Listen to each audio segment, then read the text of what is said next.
Good morning, guys. Good morning, everyone. I'm at Bell Station again, and I have a new recruit. We're going to ride a cruise from South Bank to Williamstown. That's for today's video. 6 minutes.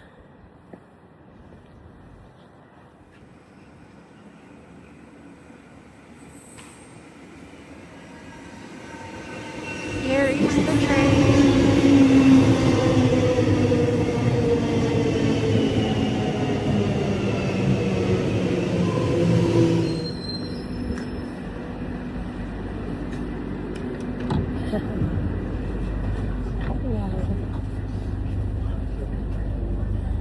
At least it's not jump pack.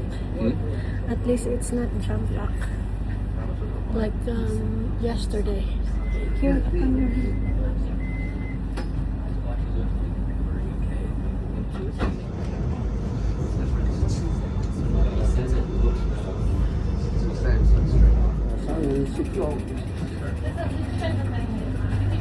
we're already in River Street.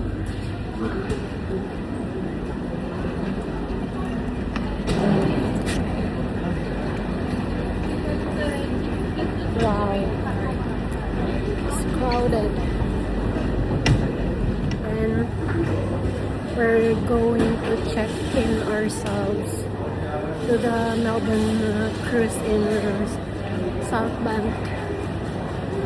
While waiting for the time, we're going to have an early lunch already.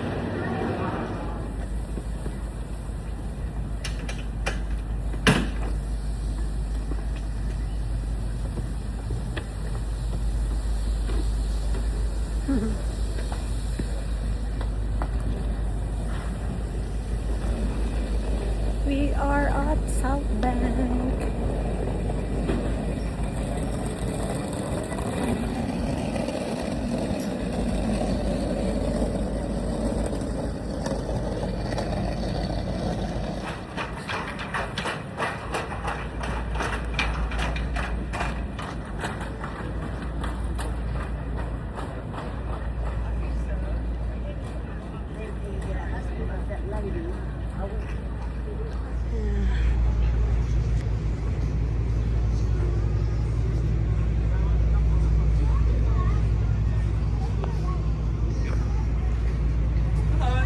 Hello.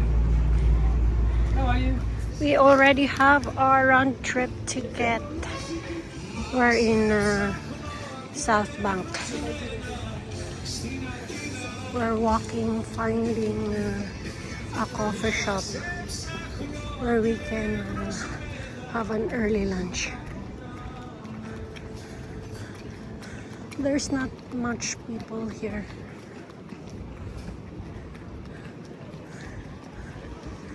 It's jam packed when it seems like there's a lot of people here. I think their food is so good. Yeah, we're going here. This is their menu. That's the dessert menu. Dessert menu. Breakfast menu. That's drinks. This is the breakfast menu. Oh my gosh. Ah, okay. Interesting.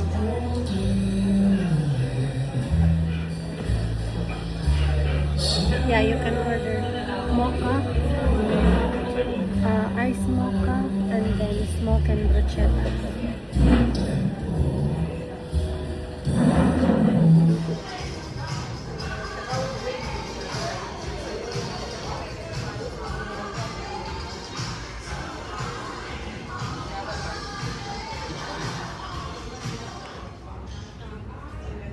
Mamma mia. Wow. Yeah, thank you. This is my order. Wow, the it looks good. Wow. You got... That's nice. Oh, but you can have salmon.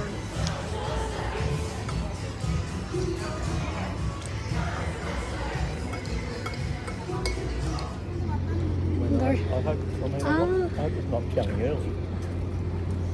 no, because it was 12:30. Yeah, but he said it's running late. Yeah, 12:45. She said. Yeah, but that's the boat there. So 12? unless they've got another boat coming back. No. If that's at 12 o'clock, we missed it. Mm.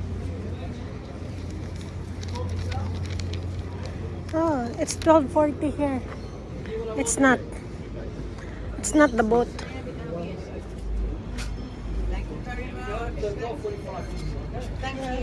Yeah, same 12:45.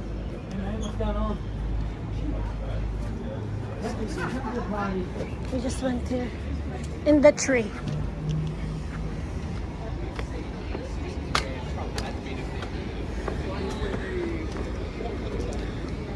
Yeah, here.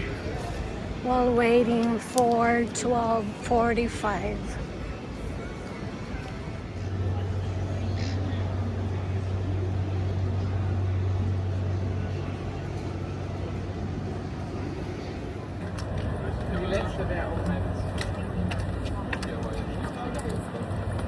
We're boarding.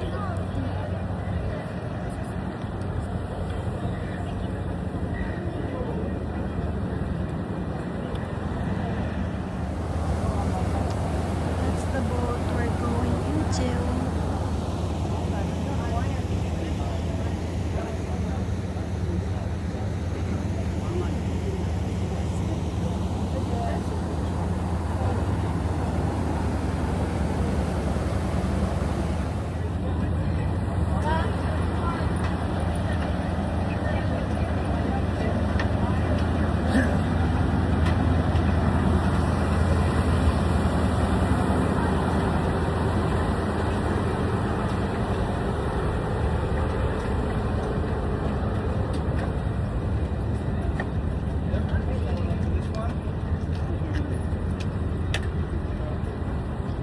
Hey, so hold on to this one. Yep. Okay.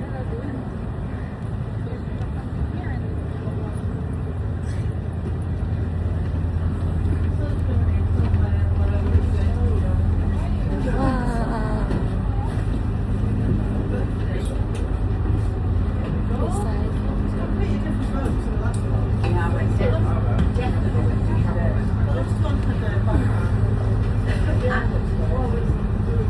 If you're at the back deck, it's pretty important. And when you're heading back deck, just please shut the doors behind you just because of the noise that's going on. Thank you. Okay, I'll see you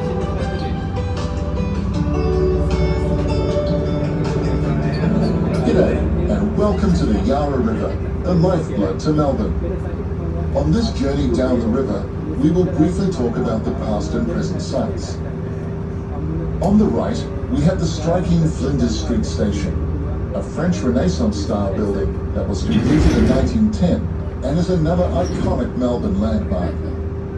It features a prominent dome, arched entrances, and a grandiose clock tower, and is one of the city's most recognizable and photographed landmarks. Station Pier in Sandridge, which was also renamed Port Melbourne. The 10 moving art sculptures on the bridge are a representation of Australian migration and are called the Travellers. As we pass under the Sandridge Railway Bridge, on the right is the Banana Alley Vaults, originally used for storing fruit and green bananas brought in by tall ships, which docked nearby. Once the fruit had ripened in the vaults, it was then sent off to the markets. The very next low bridge we can see is Queensbridge. This marks an important location, where a rocky formation known as the Yarra Falls once crossed the river. The Yarra Falls actually separated the saltwater from the sea and the freshwater flowing down from the hills. In 1883, the falls were demolished using dynamite to combat the regular and significant flooding events that plagued Melbourne. Downstream from the Yarra Falls is where the Port of Melbourne's rich and significant maritime heritage begins. For 95 years, ships sailed up to the falls.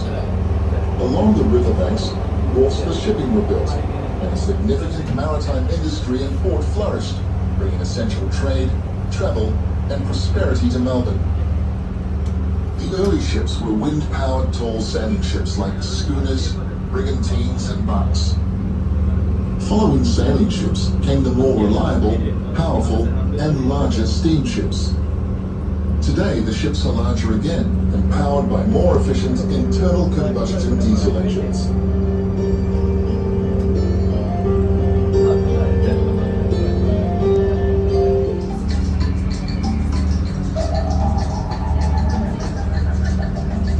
For thousands of years, this rich and luscious environment was home to our First Nations people, the 5 tribes of the Kulin Nation. The local tribes of Woiwurrung and Boomurrung referred to the falls as Yarra Yarra, meaning always flowing, and the falls were used as a crossing point between their lands. The river was referred to as Birrarung, meaning river of mist. In June of 1835, an explorer, entrepreneur and grazier named John Batman, leading a small expedition party from Tasmania, sailed to Port Phillip on the schooner Rebecca and discovered the Yarra Falls. On the upper side of the falls, he discovered the water was fresh. Exploring the land to the north, he found rich, fertile soil. Batman then famously declared, "This will be a place for a village," and declared the land Batmania. John Batman met with the elders of the Wurundjeri tribe and negotiated a treaty. John Pascoe Faulkner and others already living on the land. The parties argued for years and became bitter rivals as to who first founded and settled the land. Despite all the serious conflicts and concerns with all community members, somehow cool heads prevailed, and no one was seriously hurt. After hearing news of this growing settlement, the New South Wales Governor, Richard Burke, visited on the 10th of April 1837 and officially named the colonial village Melbourne in honour of the British Prime Minister, Lord Melbourne. Following years of lobbying, in 1851, the Port Phillip district separated from New South Wales, and in appreciation, this district was renamed after Queen Victoria. Victoria had now become an independent self-governing body under its own governor, Charles La Trobe.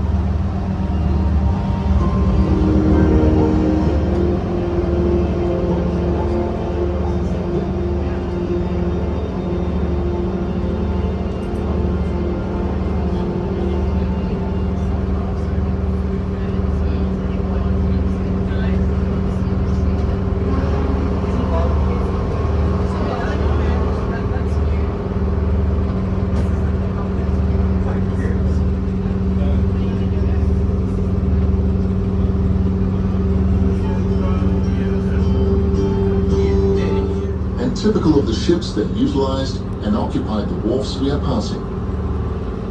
The ship was built in Belfast in Woodside Dockyards and named after the builder's wife, Polly. Polly Woodside is typical of thousands of smaller iron barks built in the last days of sail. From 1835 to 1903, this 3-mast, square-rigged sailing ship survived 16 trips around the treacherous seas of Cape Horn. Eventually she was abandoned and left to rot along the wharfs, until in 1968, the National Trust of Australia had the foresight to acquire the hull and restored the vessel to her former glory. After many charitable donations and an estimated 60,000 hours of voluntary labour, the Polly Woodside was finally opened for public viewing in 1978.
is the impressive and longest bridge in Australia, Balti Bridge, a large twin cantilever, 8-laneway road bridge.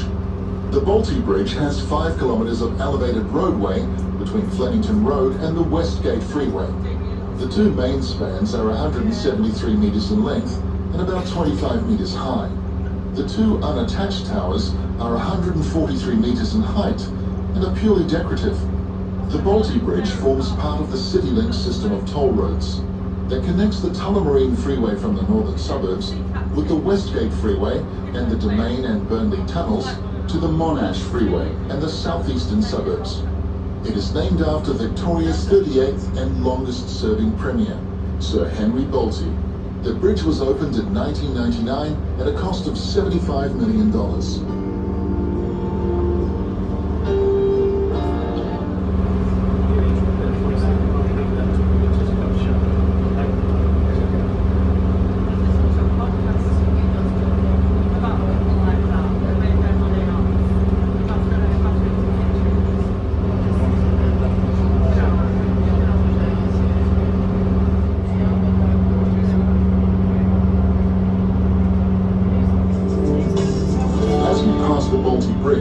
If you look to your right, you will see the entrance to a harbour, originally known as Victoria Dock. This surrounding area of harbour is part of the new Melbourne Docklands suburb, which we will talk about more on the way back. Historically, the old Victoria Dock is man-made. The entrance was part of the riverbank.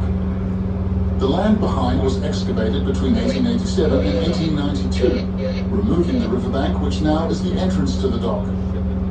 This work was carried out under the supervision of the newly appointed Melbourne Harbour Trust Authority, who commissioned the renowned civil engineers Sir John Coode and Joseph Brady. Victoria Dock is the oldest and largest surviving single dock in the world. Overall, there was 21 commercial shipping berths available for all kinds of general cargo use, except for containerised cargo, and the Victoria Dock was in use up until the late 1980s.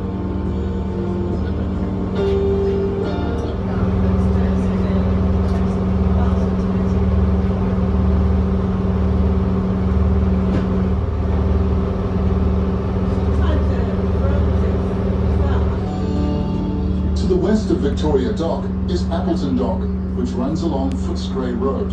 Appleton Dock was planned in the 1930s, but wasn't open to shipping until 1956. Delays in construction were caused by the lack of supply and labour, a lack of materials, and the impact of World War II. The Melbourne Harbour Trust had named this dock after its earlier commissioner, William Appleton, who was an advocate for expanding the port. Today, docks B, C and D handle general cargo, and E handles bulk dry cargo, which is mainly grain that is exported and brought in mainly by railway wagons. Beyond Appleton Dock, on what is known as Coode Island, is Swanson Dock, the busiest dock in the Southern Hemisphere. Swanson Dock can accommodate 8 ships and was opened in 1969 as one of the earliest specialised docks built to handle containerised cargo. This dock was named after the chairman of Melbourne Harbour Trust, Victor Swanson, who had the vision to establish a dedicated container terminal. Today, about 75% of cargo is handled in containers. As the cargo is protected in containers, purpose-built ships can stack cargo above the deck, carrying a lot more cargo than ever before. With large container cranes on rails, several cranes can unload thousands of tons of cargo in a day. Beyond Swanson Dock is where the mouth of the Maribyrnong River joins the Yarra River. After the Yarra, the Maribyrnong River is the second major river in metropolitan Melbourne. The next wharf after the mouth of the Maribyrnong River is Holden Dock, where bulk liquid cargo is handled.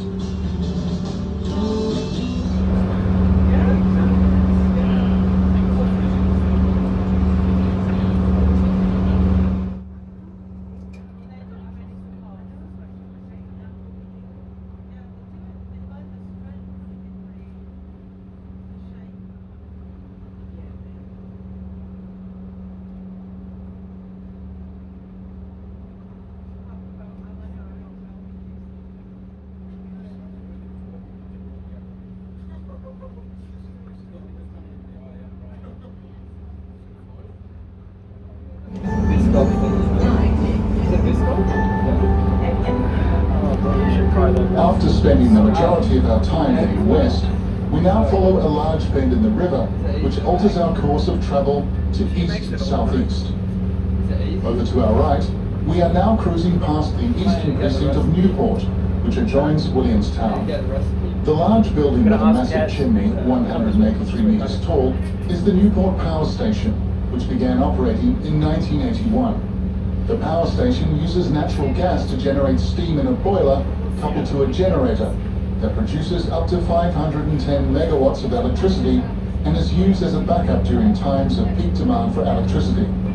The original power station opened in 1918. The current power station, known as Newport D, is the fourth generation power station and will most likely be the last. As it is predicted, natural gas powered stations will become obsolete in the future. Coming up on the left, where you can see large container cranes today, is Webb Dock, a multi-purpose cargo dock with 8 berths, which commenced operation in the 1950s. Originally built to accommodate roll-on, roll-off cargo and ships via ramps connected to the land or ship. This dock has evolved to become the largest automotive terminal in Australasia, handling around 1,000 cars a day. Other loose bulk cargo like timber or steel that can be driven or lifted on or off is also handled here. Webb Dock was also named after a former Melbourne Harbour Trust Commissioner, John Percival Webb.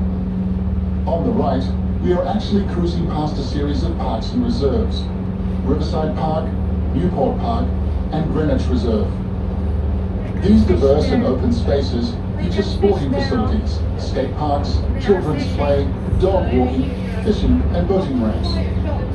It is also a great location to get up close and witness the enormous ships under the escort and assistance of powerful tugs navigating the river's course. There is walking and bicycle trails that run through this area, part of a 23-kilometre trail known as the Hobson's Bay Coastal Trail. This trail runs through significant conservation marine areas, wetlands and coastal parks. The vegetation in these areas provide for an impressive range of flora and fauna of a unique ecosystem worthy of a visit. Beyond the boat anchorage, the roadway along the foreshore is called the Strand, which also connects to Nelson Place, close to where we will dock. The stunning houses along the Strand are renowned for being amongst the most expensive properties in Williamstown. With amazing waterfront and city views, direct access to the coastal foreshore, and other great amenities in the area, it's definitely an impressive place to live. Williamstown is a town of significant maritime heritage. Originally Melbourne's first anchorage and seaport, Williamstown became home to many early settlers, maritime workers, and sailors. For many years, Williamstown was home to the Australian Royal Navy, and ships of all description were docked, serviced, and built along the foreshore's workshops and docks. During the Victorian gold rush of the 1850s and 1860s, Williamstown was the gateway to many diggers on their way to the goldfields. It wasn't long before some 40 pubs opened for the hungry and thirsty sailors, settlers, and diggers. The gold rush led to a period of extreme prosperity for the Australian colony and a resulting influx in population growth and financial capital for Melbourne, earning it the name of Marvellous Melbourne. Numerous churches also opened amongst the many colonial buildings and homes that still exist today. Today, walking along Nelson Place and Eastern Foreshore, you can view some of these magnificent buildings with equally impressive views across the waterways through the boat marinas of Melbourne's skyline. Nelson's Place and Ferguson Street also offer a large choice of food, beverage, and boutique shopping options as well. Today we will be stopping at Gem Pier, where the historical HMAS Castlemaine, a Corvette-class minesweeper used in World War II, is now docked peacefully on Gem Pier. This boat has been retired, restored, and operated by the National Maritime Trust, and many retired naval servicemen and volunteers have great knowledge or stories to tell, and is worth a visit. Gem Pier adjoins a parkland known as Commonwealth Reserve. In the reserve you will find the Williamstown Information Centre. This is also worth visiting and seeking any information to enhance your Williamstown visit. There are many choices of things to do, landmarks to visit, like the 1850s tide gauge, the Time Ball Tower, Point Gellibrand Coastal Heritage Park, and Fort Gellibrand with sweeping open southern views across Port Phillip Bay, and Seaworks, a maritime museum. At John Morley Reserve on the Strand, next to Ferguson Pier, you can see some large cannons sold to Australia to protect us from the Russians after the Crimean War. Yes, there's plenty to see and do. The choice is yours. Thank you for listening, and over to your friendly captain.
Wow, Williamstown.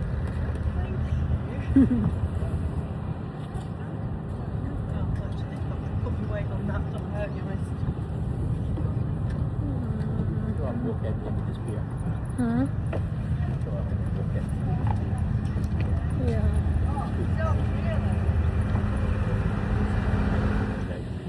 Many years ago. Many years ago. It's not me.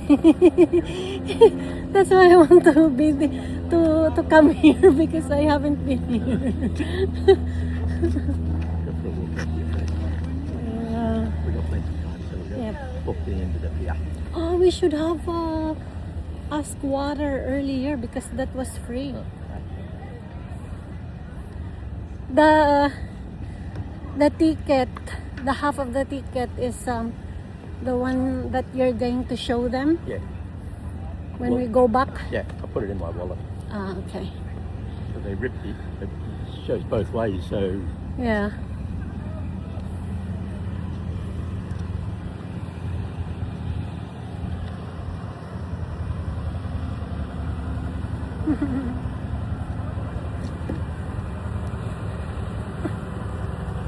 This is the boat that Satori Dolphin Castlemaine. Wow, it's a nice day.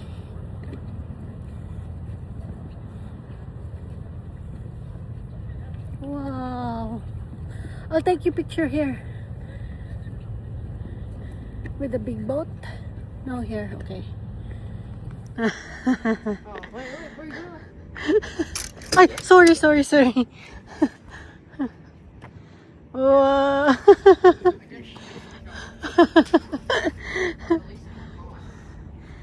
Still small.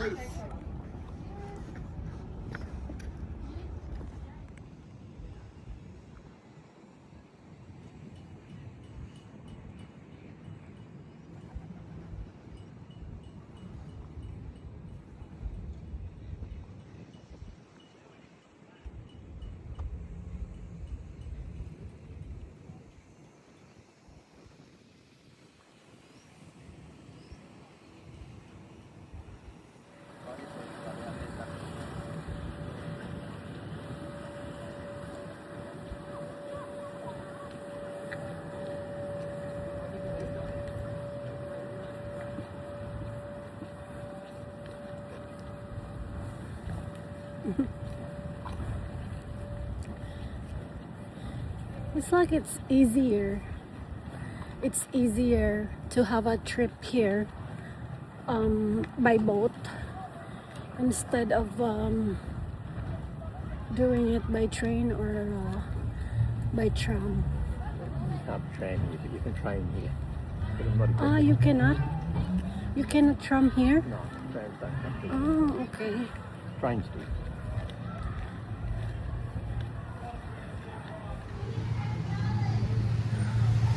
Wow. It's like an old town as well.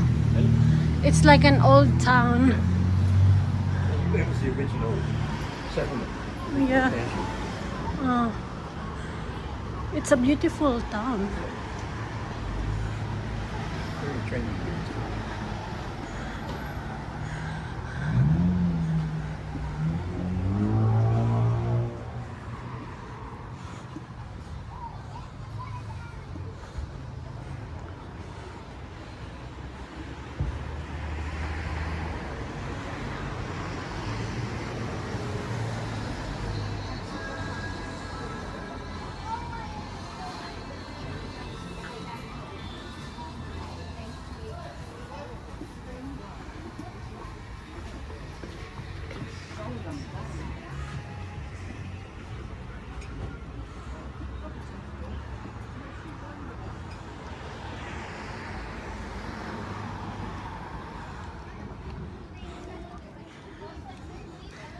We need to go back there at 4.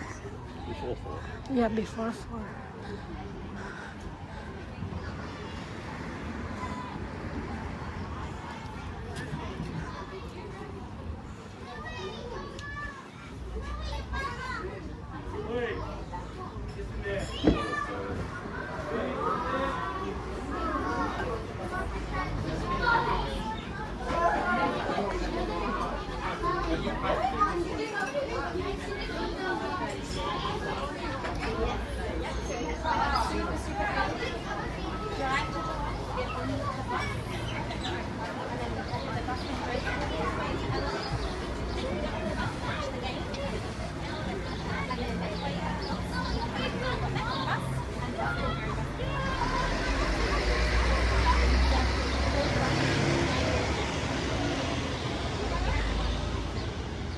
Wow.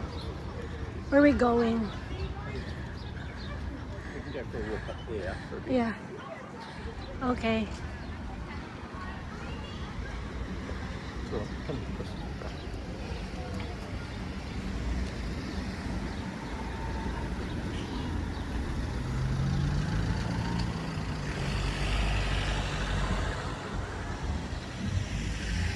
Williamstown and surrounds it. Where's the railway station? I don't know. Huh. Oh.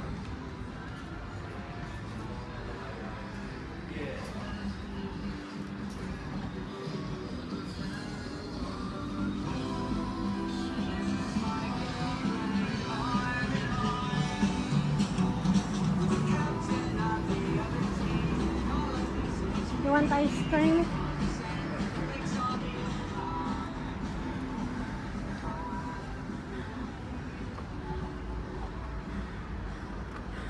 We can order some fresh juice here.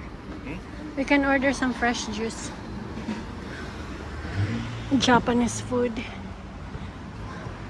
Are you in? Bend over, it's called run. Wow.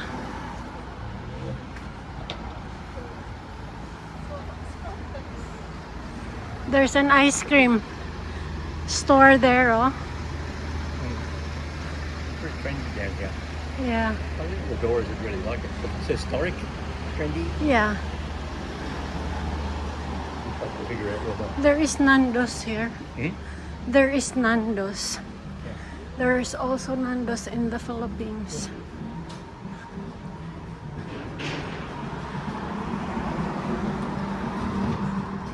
I think I need ice cream. I think I need ice cream. Okay. You go get yourself an ice cream then. Or just a juice or something. Go and grab one.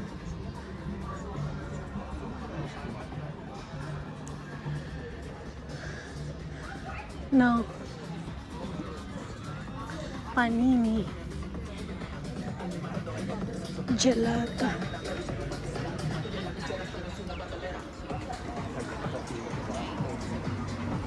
DoorDash.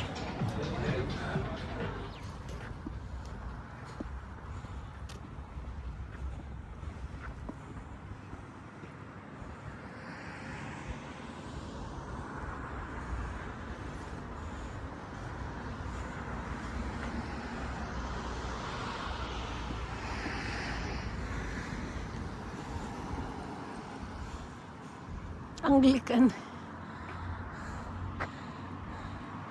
I thought it's Catholic. It's Anglican Church. Hi, where are you going? Hi. Hello. Oh. That's your sister?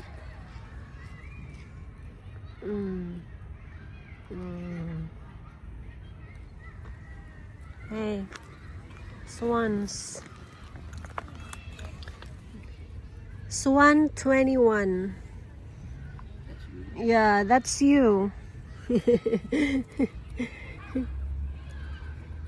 knows? Wow. W21, eh? You were T27. Swans. Shh. Hey. It's against the light.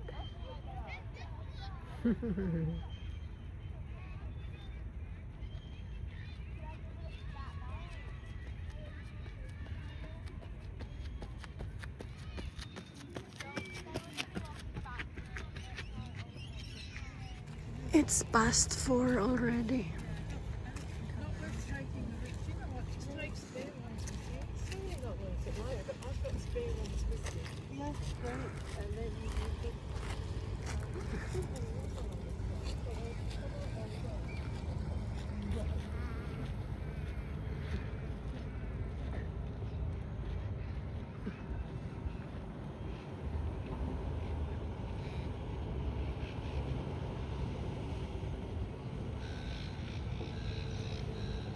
We're going to dock there.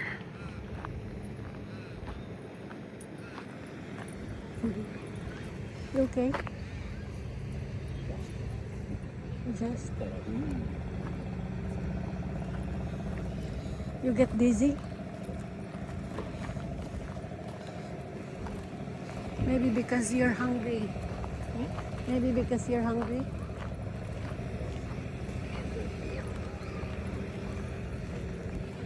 I think there's a water here.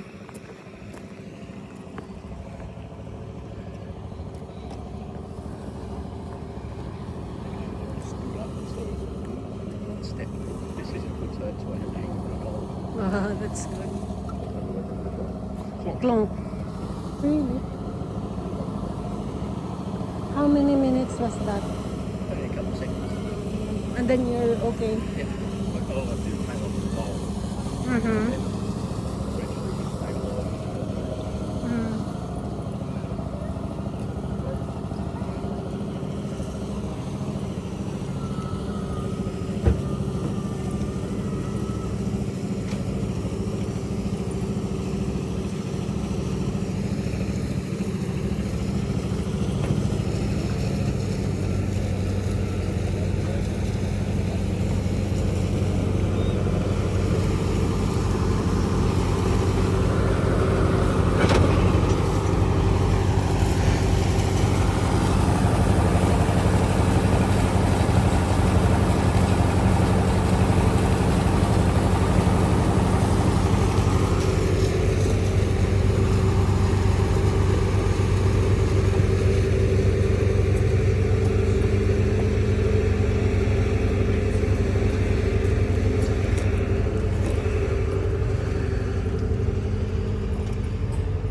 be able to show you something on the way. Yes, I spotted a lot of dogs. May bug there.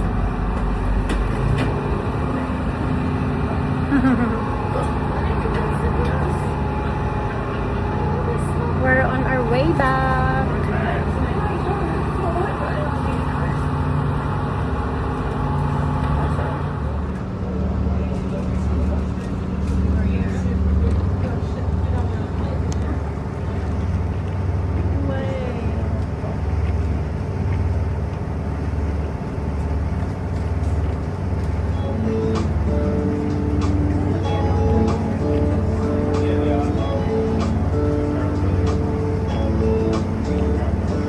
As we have departed Gem Pier, we are travelling on the waters known as Port Phillip Bay.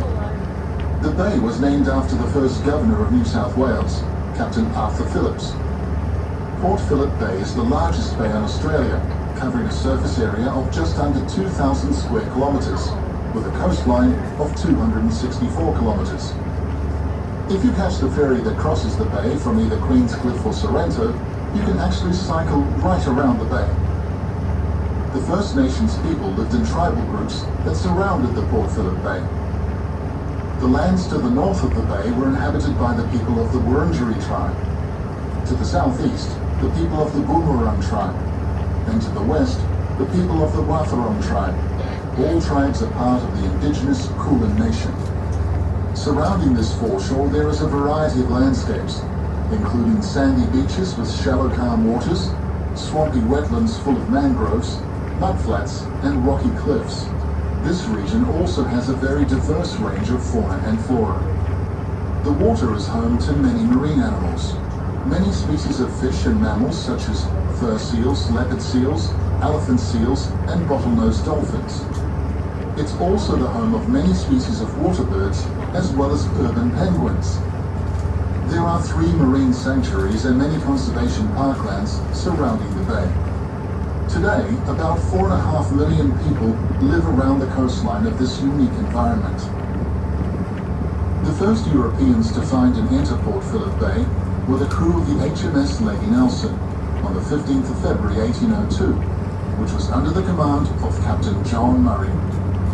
The Lady Nelson remained in Port Phillip for 25 days, and on the 8th of March 1802, Captain Murray proceeded to take possession of the as yet unnamed port. At 8 o'clock in the morning, the united colours of the kingdoms of Great Britain and Ireland were hoisted on board and on Point Patterson. At 1 o'clock, under a discharge of 3 volleys of small arms and artillery, the port was taken possession of in the name of His Sacred Majesty King George III of Great Britain and Ireland.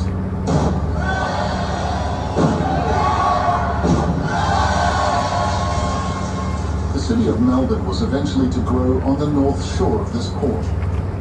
On the opposite side of Williamstown is the suburb of Port Melbourne, originally called Sandridge. On the foreshore you can see Station Pier, originally called Railway Pier. This pier opened in 1854, at the same time with the railway line, running through the pier that accommodated passengers and goods directly from the pier to Flinders Street Station, Melbourne. This was the first railway line to be built in Australia.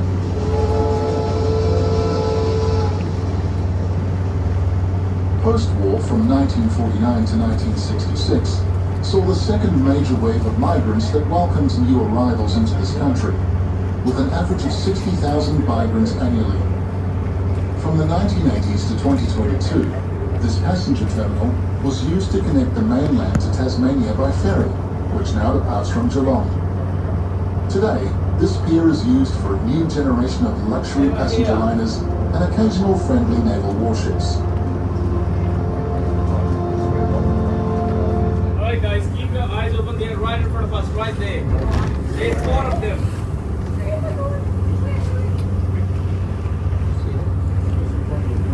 There. See you come on, just a second.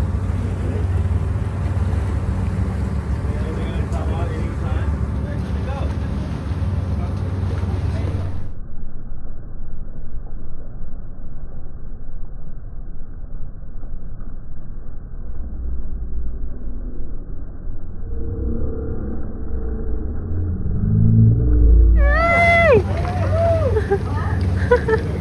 Yeah.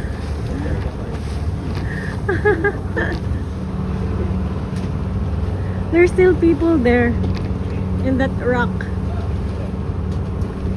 Pretty big too.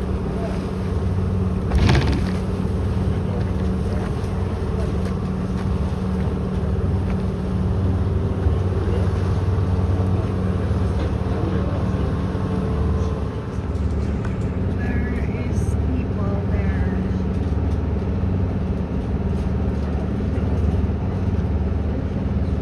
They're fishing.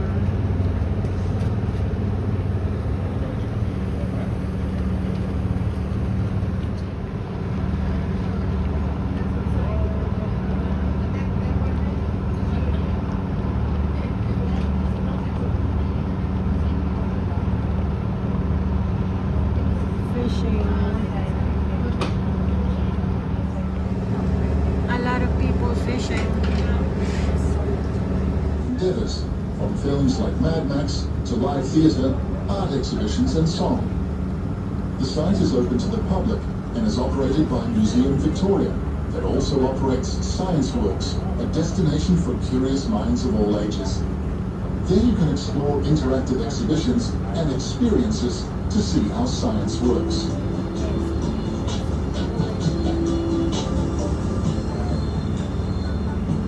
A friendly environment, which was always greatly appreciated.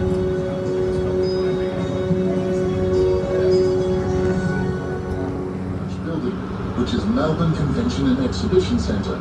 Sorry. Colloquially referred to at times as Jeff Shed, after the Premier of Victoria at the time, Jeff Kennett, the centre was officially opened on the 15th of February 1996. This venue consists of a variety of meeting and theatre rooms, auditoriums, courtyards and exhibition spaces. The main exhibition space, of some 39,000 square metres, conveniently has no intruding pillars. This allows great flexibility in the use of the space. Annually, the space has been known for hosting over 1,000 events and many international and national conventions, bringing over 1 million delegates, and has proven to be a major and very important venue for the community. Just ahead of us is the Spencer Street Bridge. Opening in 1930, the Spencer Street Bridge effectively cut off the ships that had travelled further upriver for over 90 years. It is the lowest bridge on this tidal river, and there are times even low boats, such as the one you are on, cannot get under at times. In 1960, the bridge made headlines when Queen Elizabeth made a visit to Melbourne aboard the Royal Yacht Britannia. Her Majesty and the royal entourage took a trip up the Yarra River on the Royal Barge, disembarking at the Henley Landing. Not realising the freeboard had changed, with less people on the boat, on the way back the Royal Barge, now riding higher than when it came up the river, embarrassingly got stuck fast under the bridge. In 1985, we took Prince Charles, now King Charles III, on a similar trip upriver. Needless to say, we had to be careful that history did not repeat itself with our vessel getting stuck under the bridge. On the right is the Crown Casino, where you can experience a world of entertainment and excitement, featuring a range of hotels, bars, restaurants, boutique shops, entertainment venues, and gaming spaces. In the evening, after dark, the large concrete outdoor pillars on the waterfront feature and exhibit a gas fire show. A popular attraction. On the hour, a brigade of synchronized flames of fire are sent into the atmosphere, lighting up the night sky.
King Street Bridge opened to traffic in April 1961.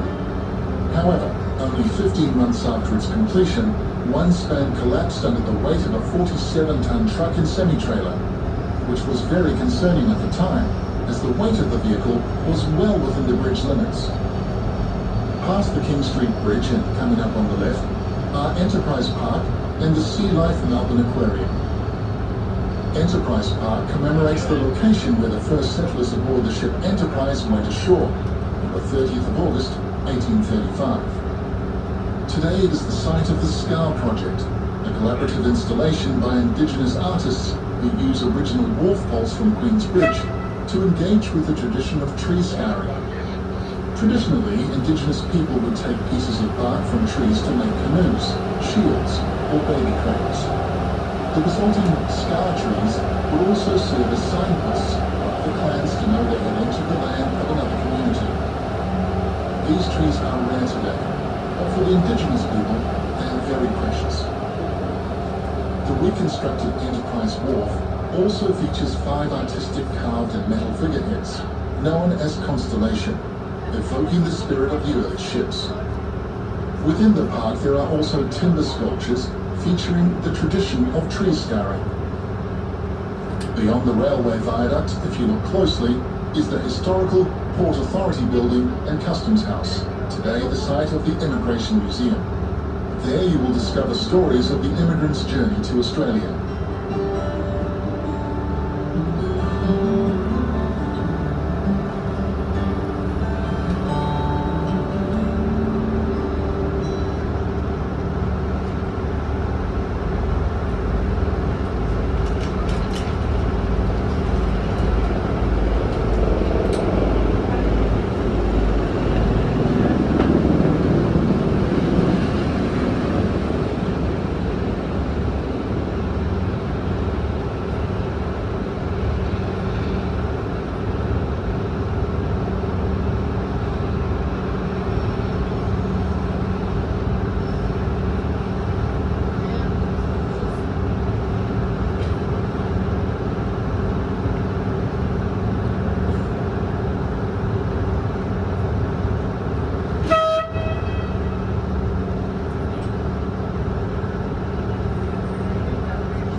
Coming up is a modern-looking pedestrian bridge.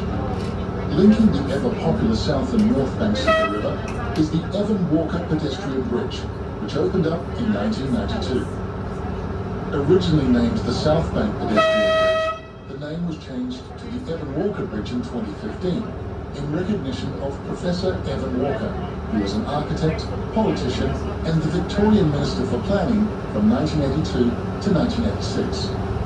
Evan Walker was instrumental in rezoning the industrial lands on the South Bank, creating an unprecedented opportunity for Melburnians to connect with the Yarra River along the South Bank promenade. An amazing assortment of open spaces, promenades, modern architectural high towers, and other buildings created an environment for a wide range of uses, including accommodation, entertainment, hospitality, leisure, and an impressive visual and performing arts precinct. This was our final commentary point on this cruise. We would like to take this opportunity to thank you for listening and supporting our passenger boat services, and we hope you have enjoyed your Melbourne River Cruise experience.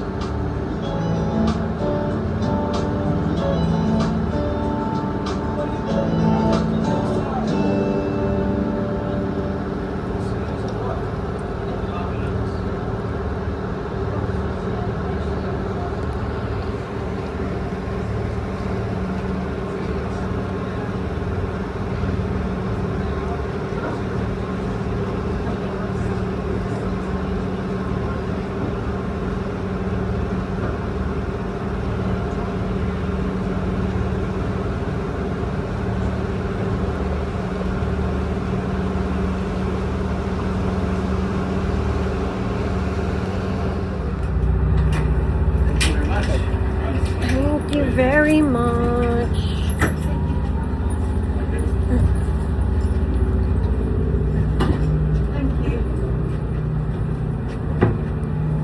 Thank you. Bye.